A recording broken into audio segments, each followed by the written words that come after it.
되고 또 세상 끝날에 더 심각하게 된다.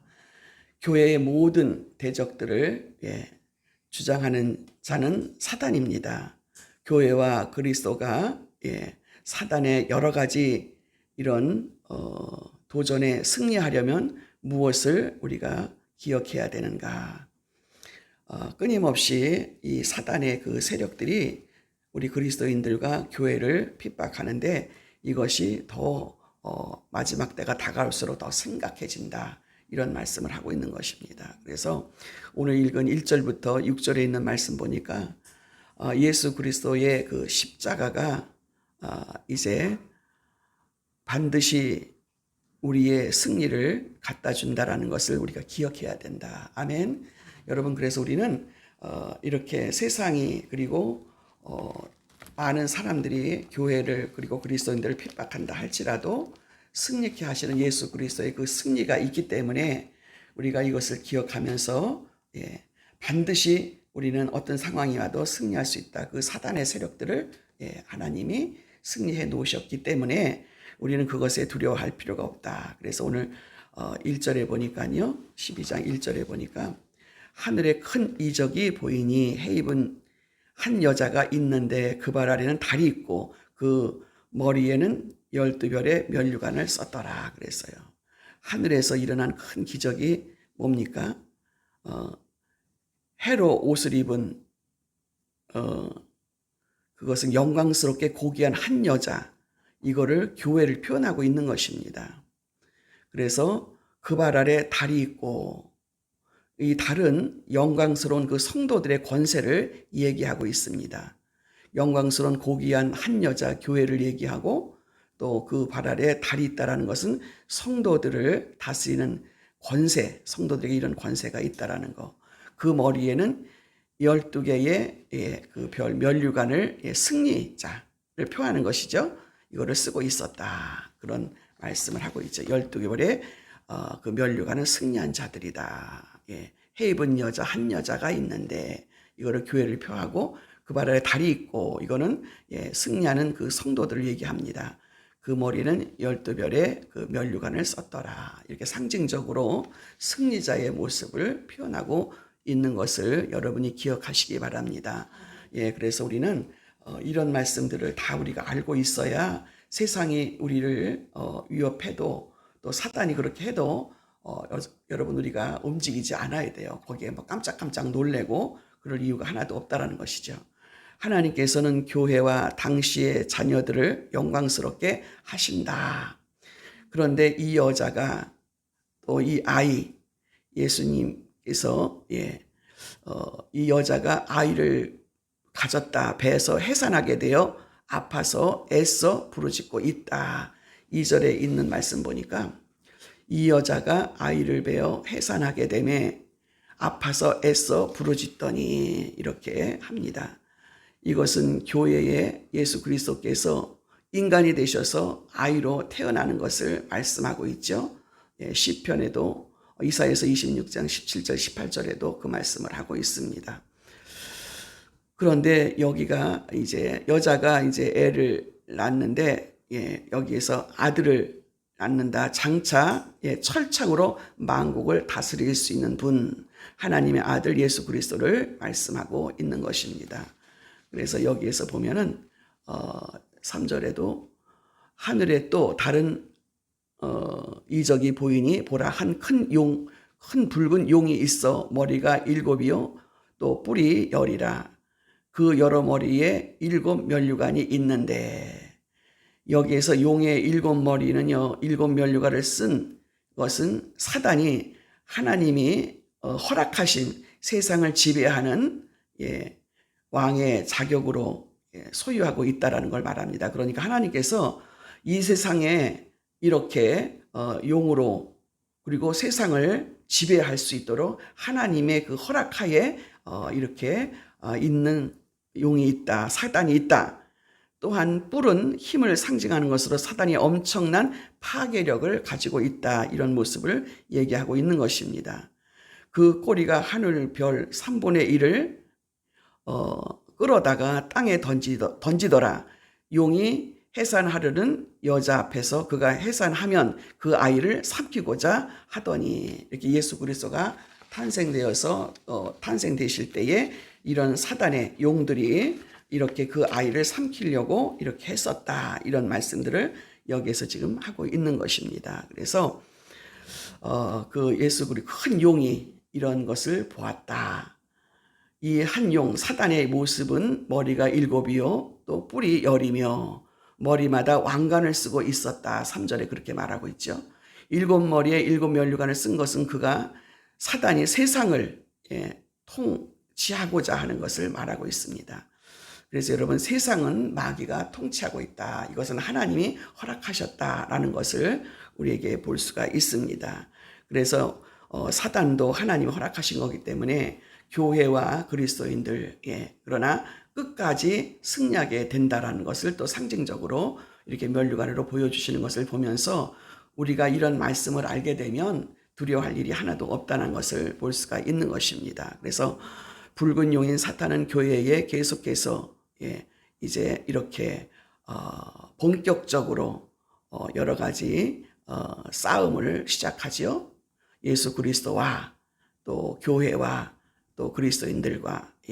그래서 사단은 예수님의 탄생을 막으려고 어린아이를 이렇게 학살하는 일들이 있었다라고 마태복음 2장에 보니까 그 아들들, 낳는 아들들마다 다 죽이고 또 이렇게 했었습니다. 그 후에 여러 가지로 이렇게 사단들이 이제 노력을 하고 또 예수 그리스도가 또 이렇게 엄청난 그 탄생될 때에 어려움이 있었지만, 그러나 그분이 십자가에서 죽게 되심으로, 십자가에서 대속의 은혜를 치름으로 그리스도의 구속함을 계속해서 그 사단들이 방해했던 것이죠.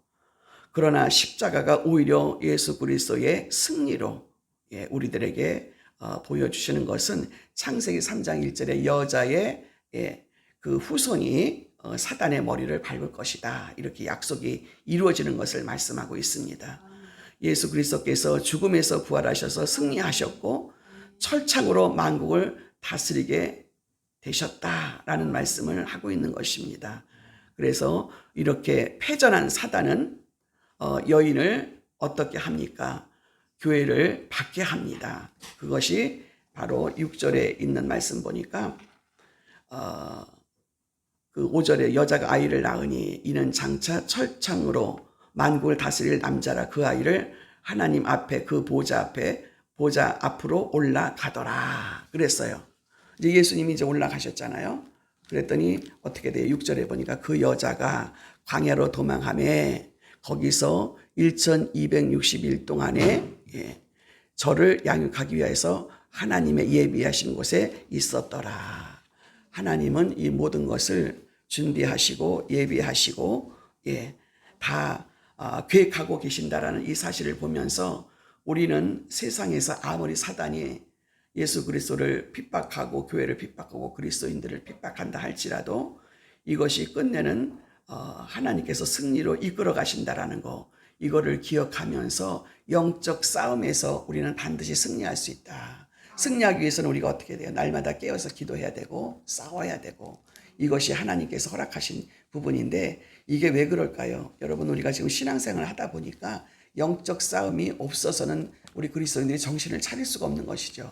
항상 긴장하고 세상을 이겨야 되고, 또 그러기 위해서는 또 우리가 또 더 많은 그 하나님의 계획들을 이루시기 위해서 우리가 이 영적 싸움에서 반드시 승리하기 때문에 지금 우리 앞에 놓여 있는 이런 문제를 가지고 우리가 두려워할 필요가 없다는 것을 분명하게 알게 하신다는 사실을 깨달으시기 바랍니다.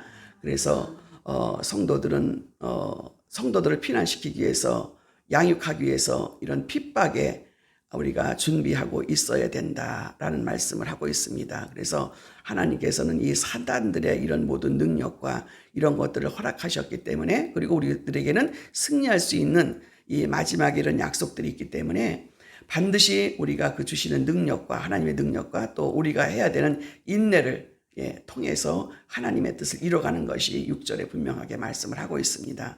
그러므로 우리는 사단을 두려워하지 말고 믿음으로 이 사단을 대적해서 사단의 그 계획들을 이기는 반드시 이기게 된다라는 이 하나님의 약속의 말씀을 믿으시는 저와 여러분 되시기 바랍니다. 그래서 우리가 말씀을 분별을 잘 해야 돼요. 잘해서 우리가 지금 여러 가지 어려움을 당하는데 이것이 어떻게 싸워지는가. 사단은 하나님의 손아귀에 있어요. 그리고 우리 성도들을 하나님께서는 이 사단들이 머리털 하나도 건드리지 못하도록 하신다라는 것. 하나님의 계획 속에서 이 사단을 사용하신다라는 거. 그래서 우리가 하나님 말씀 앞에서 날마다 승리하려고 준비하고 있다면 하나님은 이런 사람들을 보호하시고 끝내는 면류관으로 그것을 보증하신다라는 것을 약속하고 있다라는 것을 말씀하고 있습니다. 그래서 우리는 어떤 마음으로 하나님을 찬양하고 예배하고 믿음으로 하나님 앞에 나가고 계십니까? 우리는 마음이 해해져서는 안 돼요. 우리는 하나님 말씀 붙들고 그 약속 말씀 붙들고 나를 연단하시고 훈련하시는 하나님의 계획을 알아야 되고 그리고 사단의 이런 역사를 분별해서 너는 아무것도 아니야. 하나님이 계획하신 일 안에서 내가 승리를 해야 된다라고 하면서 하나님을 찬양하시고 믿음으로 말씀을 붙드시고 분별하시고 주님께 영광 돌리는 그런 삶을 내가 오늘도 살고 있는가를 기억하시기를 바랍니다. 그래서 이런 말씀에 대한 깨달음이 하나님을 더 열정적으로 기뻐하며 찬양할 수 있음을 믿으시기를 바랍니다. 우리는 계속해서 내가 지금 어려움을 당하고 내가 힘든데 어떻게 내가 주님을 찬양해? 어떻게 내가 하나님을 더 열정적으로 하나님을 기뻐할 수가 있어? 이럴 때에 이런 약속의 말씀, 오늘 주신 이 약속의 말씀을 여러분이 붙드신다면 하나님께서 여러분에게 더 힘을 주시고 이길 수 있는 능력을 주실 줄로 믿습니다. 근데 여러분 내 감정에 매여서 하나님 약속하고 아무 상관없이 살면은 내가 환경 바라보면 우리는 고통할 수밖에 없잖아요. 그러니까 이런 환경이 왜 왔는지 하나님께서 교회에게 그리스도에게 또 예수님에게 또 우리 그리스도인들에게 연단하시기 위해서 연단은 뭐예요? 훈련하시기 위해서 이런 사단을 사용하시고 어려움을 주시지만 그러나 끝내는 이기게 하시고 하나님의 영광을 받으시기에 그분을 늘 기뻐하며 찬양할 수밖에 없는 지금 힘들고 어려워도 기뻐하며 찬양할 수 있는 하나님 약속의 하나님인 것을 붙들고 나가시는 저와 여러분이 되셔서 오늘도 내가 어떻게 하면 하나님을 기쁘게 할 수 있는가. 우리는 약속의 말씀을 붙들어야 돼요. 이 말씀이 없으면은요 내 상황을 보면 날마다 힘들고 어렵고 낙심하고 이건 뭐야 그러면서 내가 판단하고 내가 주저하고 이럴 수 있다는 거죠. 그러나 이런 약속의 말씀이 분명하게 이런 사단의 세력들을 하나님이 허락하셨다. 그러나 그래서 그 사단들이 교회와 그리스도와 또 우리 그리스도인들을 핍박하고 이런 환난 가운데 있을지라도 반드시 승리한다는 영적 싸움을 싸우셔서 이 약속의 말씀을 붙들고 끝까지 나가시는 그래서 우리는 여러분 괜히 시간 낭비하고 쓸데없는 짓 하고 쓸데없는 내 생각에 매여 있고 이러다 보면 이 환경에 눌리고 힘들어질 수 있다는 거죠. 그래서 오늘도 성경에 있는 약속의 말씀을 이것이 영적 비밀이라고 했어요. 작은 책을 우리에게 주신다라는 거 이것을 붙들고 끝까지 승리하시는 저와 여러분 되시기를 주님의 이름으로 축원합니다. 기도하겠습니다. 하나님 아버지 은혜를 감사합니다. 하나님 우리가 참으로 우리 형편과 환경을 바라볼 때에 끊임없는 이런 어려움 속에서 그리고 또 앞이 보이지 않는 이런 상황이 우리에게 있지만은 그러나 반드시 이 모습이 어떤 모습인지를 이런 약속의 말씀으로 알게 하시고 분별하게 하시고 깨닫게 해주셔서 이 상황에서 어떻게 하면 우리가 주님을 기쁘시게 하고 또 기뻐하며 찬양할 수 있는가 그리고 이 약속의 말씀이 반드시 이루어진다라는 이 약속의 말씀을 믿어지게 해주시고 분별하게 해주시고 붙들을 수 있는 은혜를 허락하여 주시옵소서. 그래서 끝내는 하나님 앞에 영광이요 우리는 하나님 앞에 또 이렇게 상급의 면류관 생명의 면류관을 받아 쓸 수 있는 승리의 그날을 바라보며 달려갈 수 있는 믿음이 되게 도와주시옵소서. 감사드리옵고 예수님의 이름으로 기도하옵나이다. 아멘. 주기도문 드립니다. 하늘에 계신 우리 아버지여 이름이 거룩히 여김을 받으시오며 나라에 임하옵시며 뜻이 하늘에서 이루어진 것 같이 땅에서도 이루어지이다. 오늘 우리에게 일용할 양식을 주옵시고 우리가